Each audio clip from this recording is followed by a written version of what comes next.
a cold blue day. That day that Peter Green passed away. He joined the pawn shop in the sky with the usual suspects. I did not cry. He kept me brave. He kept me strong throughout my childhood. I don't know. I was trying to work on it, but nothing was really coming to me. Peter Green, we lost a big one. Peter Green, he's up there in that movie Pulp Fiction. Zed's dead, baby. Zed's dead, and he's dead for real now. Rest in peace, Peter Green. Miss you, Peter. I miss you every day. And there was another big one just last night. We'll get to that later in the week. We're gonna have a very special episode. A very special episode coming up. Probably a 5-hour tribute show to the late Rob Reiner, Meathead. Oh God, I don't even want to think about it. Let's get on with it. Okay, Terrifier 3. All right, we got Art the Clown. You know, you ever see these Terrifier movies? You ever see these ones? All right, so you got a clown, yeah? You got a clown. Let me explain it. All right, so we started as like I don't know. We started a long time ago before the first Terrifier movie even came out. He was in like a short film, and then he showed up in like an anthology film, and then he finally made his way into his own film, an independent feature called Terrifier, which I actually enjoyed. You know, it doesn't have much of a plot, but or story or characters. It's just like a creepy clown, you know, on Halloween, you know, terrorizing some people. And this clown, Art, he's like instantly iconic. I mean, you've seen this guy. You've seen him all over the place. I guarantee it. He's got the smile. You know, he's got like he's got the face. You know, he's got the paint. Yeah, and he doesn't talk. He's like silent. Like when he's laughing at people, he'll do one of these numbers. He does this. Here's my impression of him.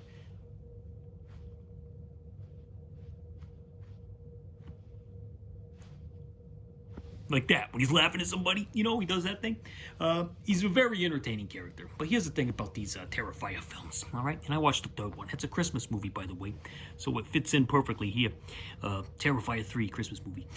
So here's the thing about these Terrifier movies. They're disgusting. Yeah, they're disgusting. They're so far over the line, they go over the line, and then they come back around to the fact where it's so over the top that you just kind of just like go with it because it's so disgustingly graphic, practical effects, transgressive, going after anybody can be the victim, kids, women, obviously, because you know that's what these horror films do. And then you got the men, they get it too. Don't worry about that, they get it too.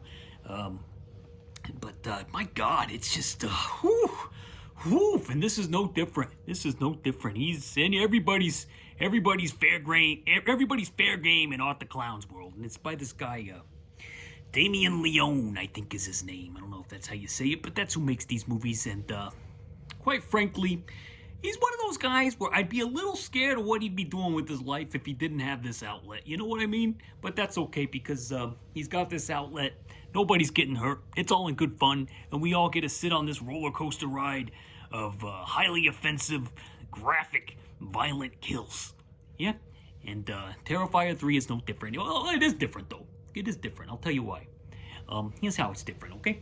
So, like, the first two, I don't remember there being too many supernatural elements, I guess. But in this one, it kind of takes it to almost a Hellraiser place at some point. And whether you go along with that or not is up to you. But in my opinion, it works because it's just kind of a goofy movie to begin with. And I feel like whatever direction this Damien Leone wants to take this franchise, I'm on board. Because quite frankly, it's been so long since we've had a terrifying, iconic slasher. And Art the Clown, he gets the job done. And I think he's joining the ranks. Yeah. He's already. True story. When I was trick or treating this year, I was driving in the neighborhood to take Lucy out, my daughter, trick or treating, and there was an Art the Clown in the middle of the road, and it looked just like him. He's easy to recreate. People are gonna have fun, you know, dressing up as Art for Halloween and various other holidays. You know, get a Christmas suit on, and you can be Art in this movie. You know, go to your Christmas, Thanksgiving dinner dressed as Art the Clown. I don't know. But, so I'm sure a lot of crazy people like him too, which is unfortunate, but that's the nature of the beast. Sometimes Art, you know, attracts the wrong type of people for the wrong type of reasons, but Art gets it done. He gets it done. In Terrifier 3, in my opinion, The same rating I gave the other two. 3 thumbs up. 3 thumbs up for Terrifier 3. Check it out. Check it out. And let's see. I watched a lot this week, so I'm going to kind of keep it moving. Black Christmas. You ever see this one? Black Christmas, 1974. It's Canadian. It's directed by Bob Clark. Do you know who that is? Well, if you don't know who he is, let me tell you who he is. You remember that movie, A Christmas Story? That they show every year on Christmas? 24 Hours of a Christmas Story? Do you know that Bob Clark, the director of Christmas Story, made a Christmas horror film several years before? Did you know that? And it kind of blows me away every time I think of it, that Bob Clark, the guy who made Christmas Story, which Christmas Story, in my opinion, has the best child acting of all time. All time. Like, not just Ralphie, but all the other supporting characters as well. Including Scotty Schwartz. I mean, all of them are just on the top of the... Bob Clark knows how to direct kids, okay? I mean, it's just something that he had the ability to, because they are so funny and so good, and A Christmas Story is a classic. But back to Black Christmas, let me tell you. It's about this sorority girls. They're in the house on Christmas time, and they're getting calls, like prank callers, of this guy. He's telling them obscene things over the phone, words that I'm not going to repeat here, but if you watch the movie, and I think it's streaming a lot of different places, you'd see for yourself. And he's calling these girls, and then one of them goes missing, and her dad comes the next day, and everybody's looking for her. They get John Saxon, the town sheriff or cop involved, and they go looking for the girl, and the calls keep coming, so they're tracing the calls, and you get this great 1970s like technology type stuff, kind of like we saw on 3 Days of the Condor earlier this month. But you get him trying to trace a call, and it shows the guy like trying to track down where the call's coming from, and it takes him like 2 minutes, and he's going through all these rows and rows, and people are gonna laugh that it's dated. But I love this stuff. I absolutely love seeing old tech and how they used to do stuff. So that stuff was great. A plus for me. And just Olivia Hussey is the main girl, the final girl, and she is I'm not gonna lie, she's easy on the eyes. I think we lost her a year and a half ago, maybe. Olivia Hussey, rest in peace. But she's great here. And Margot Kidder, Lois Lane is fantastic. Is kind of the bratty sorority sister who just never keeps her mouth shut and is obscene and when she shouldn't be, So she's real good in this. Just a great Pierre Duello, whatever his name is, from 2001: A Space Odyssey. You know this guy I'm talking about. Open the pod bay doors, Hal. You know that guy? He's in this. He's got beautiful 1970s hair and a turtleneck. He's got a turtleneck on, and he's going for it. Plays the piano, beats the crap out of it after he gets mad. There's some cultural relevance to right now in one of the storylines. Not going to give it away, but what's in there. Black Christmas. The aesthetics are incredible. The Christmas aesthetics, I absolutely love it. I made a short little video that I set to Christmas Time Is Here from Charlie Brown Christmas. I made it for myself. I watch it in the morning sometimes, and it's it is something, I tell you. It really gets me in the spirit of Christmas. Black Christmas, 5 thumbs up. 5 thumbs up and a heart. It's a classic. You can see its influence on Halloween pretty easily. You can also see aesthetically, you can kind of see how the way that Bob Clark and his DP, I forget his name, same DP that did Christmas Story, by the way, the way they shoot Christmas lights is just magical. And there's this one scene where Olivia is being greeted by Christmas greeted by Christmas carolers, and the red Christmas lights are just glowing on her face, and it looks fantastic. I don't think I can recreate. No, I can't get that close. I can't recreate it here, but it's absolutely gorgeous cinematography. Yeah. Okay. Next one. We're going into the 80s now. We're going into the 80s. 1984 to be exact. Silent Night, Deadly Night. Now this is a fun one because let me tell you something about this movie if you don't know already. Okay, so back in the 80s, during they'd have family hour, like 8 o'clock to 7 o'clock to 9 o'clock, I think was family time in the 80s, and the producers of this movie bought some commercial ad time for the 8 o'clock time period when kids would gather around and they'd watch, I don't know, Family Ties and family shows, and they were showing these previews for this movie, Silent Night, Deadly Night, in which it very graphically in the preview showed a scary Santa carrying an axe and committing violence. And all these kids were watching, and their parents, their mommies specifically, was sitting right behind them, and they were getting so mad. They were getting so mad that they called up the police department. They would call them up and say, "I'd like to report this television ad showing Santa Claus terrifying, and he's terrifying my kid." And normally I would say tough titty, but not this time. Not this time. I actually agree that maybe you shouldn't be showing a scary Santa at 8 o'clock when kids are watching Michael J. Fox and Family Ties. Maybe let's not do that. You could still have the movie in town and everything. That's fine. But you want to kind of shield your children from showing a Santa Claus that's murdering people. I don't know. Maybe, just maybe. Now here's what gets silly, okay? So they would go to the local theaters all across the nation, and they would picket, right? They would picket the movie, and I'll see if I can find some pictures of it. But they would stand outside the theater saying, close it down or whatever. And that's taken away too far. What they did there was give it a Streisand effect and make it instantly notorious. And it's a goofy movie to begin with. I would think it would be even goofy even in the 1980s, because it's just kind of got this goofy vibe to it. But it's not a great movie, but it's 100% watchable, and I watch it pretty regularly for Christmas time. I'll watch it like once every year or two, and it's got this guy in it.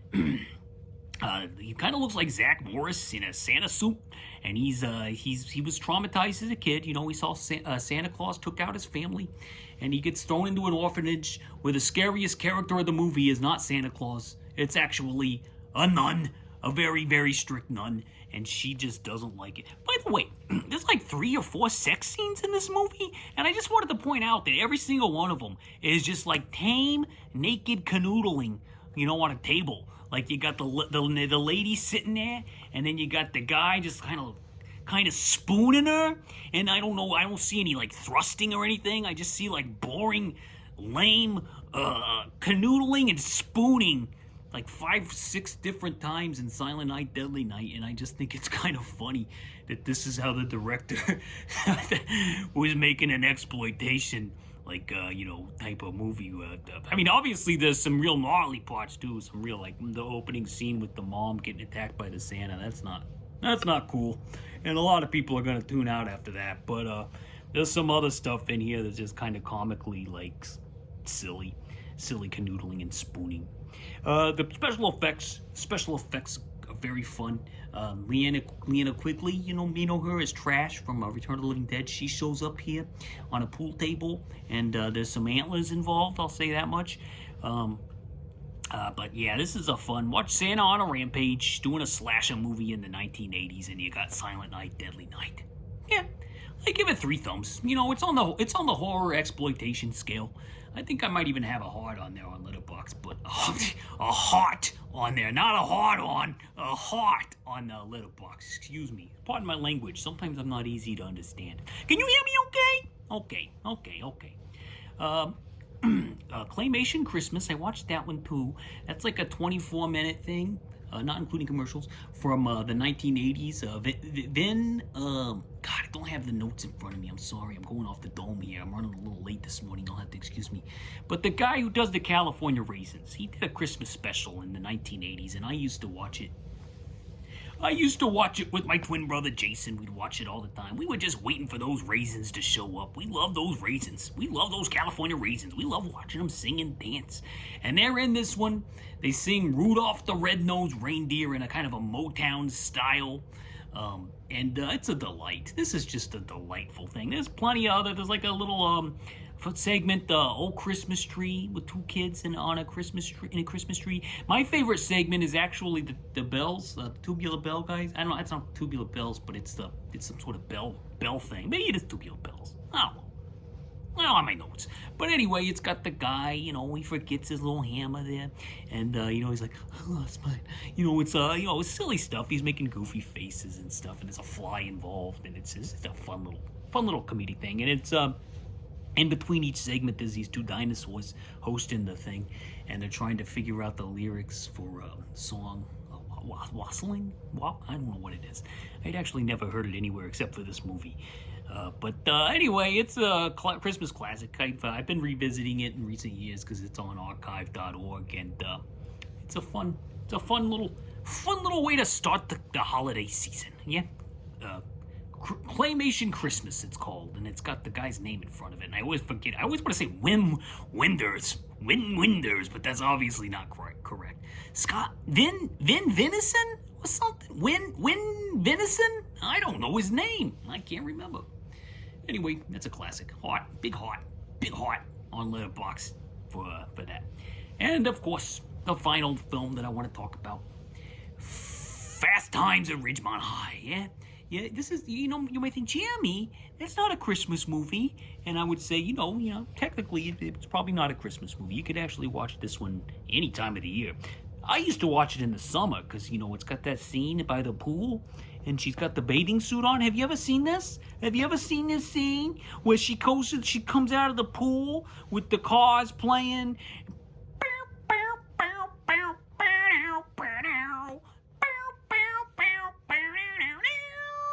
And it's got this guy, here, hold on. This guy right here, Brad Hamilton, he's in his bathroom, and he's looking out the window. He's looking out the window and he's doing his thing, and then she comes out of the pool, Have you ever heard of this? Have you ever heard of this scene? Oh, it's a classic. And shenanigans ensue. And, put him up there. Ah, shit. Oh, well. Yeah. So anyway, I was thinking when I was watching it this time, I'm not going to get too much into this one because everybody's seen this by now. 5 thumbs up and a heart for Fast Times. But I was thinking this time, like, spirit animals. And I feel like, Brad Hamilton's not too far from one of my spirit animals in the movies. You got Brad Hamilton, you got Happy Harry Hard-On from Pump Up the Volume. And then I think the third one is from a movie I've only seen once, and it's definitely got some problematic elements, so I'm not going to say that it's 100% spirit animal, but this vibe that I would like to get to someday is Sam Elliott in The Lifeguard. Yeah, I would like to get those 3 guys, but Brad Hamilton, I'll tell you a little about him. He's kind of like a cool, laid-back kind of guy. Doesn't let a lot bother him. No, not too confrontational.